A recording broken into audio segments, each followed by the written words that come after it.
আসসালামাইকুম, আয়ান কুকিং স্টুডিওতে আপনাদের সবাইকে স্বাগত জানাচ্ছি। অন্যরকম চিকেন কষার রেসিপিটি দেখার জন্য। খেতে খুবই সুস্বাদু। যারা ব্রয়লার মুরগি খেতে পছন্দ করেন না, আশা করছি এভাবেই রান্না করলে সবাই পেট ভরে খাবে। তো চলুন দেখে আসি আমি কিভাবে এই রান্নাটা করেছি। চুলায় পাত্র বসিয়ে পরিমাণ মতো তেল দিয়ে, তেল যখন গরম হয়ে যাবে এর মধ্যে গরম মশলা অ্যাড করে দিচ্ছি। এখানে গোলমরিচ, এলাচ, দারচিনি, তেজপাতা অ্যাড করে একটু গ্রান ছেড়ে আসলে অ্যাড করে দিচ্ছি চিকেনটা হালকা ভেজে নিব। ভাজা হয়ে গেলে এখানে অ্যাড করে দিচ্ছি পরিমাণ মতো পেঁয়াজ কুচি।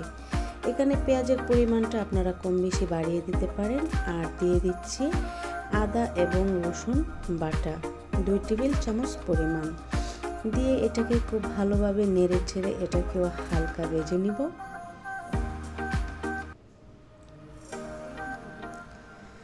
হালকা যখন ভাজা হয়ে যাবে এই পর্যায়ে দিয়ে দিচ্ছি পরিমাণ মতো হলুদের গুঁড়া, পরিমাণ মতো ধনিয়া গুঁড়া আর দিয়ে দিচ্ছি পরিমাণ মতো লাল মরিচের গুঁড়া।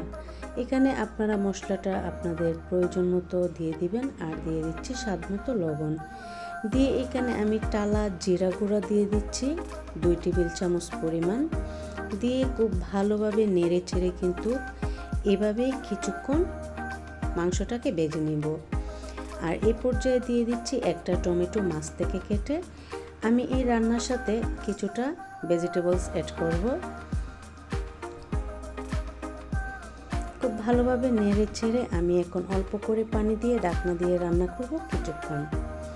এখন যে পরিমাণ পানিটা মাংস থেকে উঠেছে আর আমি অল্প করে পানি দিয়েছি, এই পানিতেই কিন্তু রান্নাটা হবে। আমি আর কোনো প্রকার পানি অ্যাড করব না।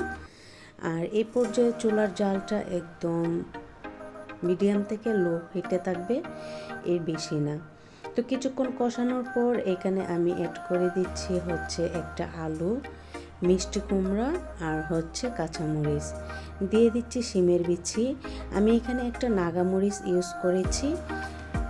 তারপর দিয়ে এটাকে খুব ভালোভাবে নেড়ে চেড়ে মিক্স করে নিতে হবে। মিষ্টি কুমড়া হতেও কিন্তু বেশি সময় লাগে না, সেই জন্য আমি একটু বড় সাইজ করে কেটে নিয়েছি। আর অবশ্যই কিন্তু চুলার জালটা একদম মিডিয়াম টু লোয়ে রাখতে হবে, তাহলে কিন্তু খেতে রান্নাটা খুবই ভালো লাগবে। ফিরে আসছি রান্না হয়ে আসার পর। তো রান্না যখন হয়ে আসছে এই যে দেখতেই পাচ্ছেন ফাইনাল লুক। মাশাআল্লাহ, তরকারিটা কিন্তু এতটাই মজা হয়েছিল, আপনারা এভাবে করে না খেলে বুঝতেই পারবেন না যে চিকেন কষাও এতটা টেস্টি হয়। এটা ভাত, রুটি কিংবা পরোটার সাথে খেতে কিন্তু আরও বেশি ভালো লাগবে।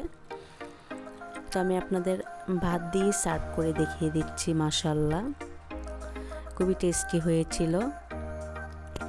তো আমার ভিডিওটি যদি আপনাদের ভালো লাগে ফ্রেন্ডস অ্যান্ড ফ্যামিলির সাথে শেয়ার করবেন। আর ফেসবুক পেজ থেকে যদি আপনারা প্রথম অবস্থাতে দেখে থাকেন প্লিজ ফলো করে দেবেন। আর যারা ইউটিউব থেকে দেখছেন প্লিজ সাবস্ক্রাইব করে দিবেন। সবাই লাইক, কমেন্ট, শেয়ার করবেন। সবাই অনেক বেশি ভালো থাকবেন। আল্লাহ হাফেজ।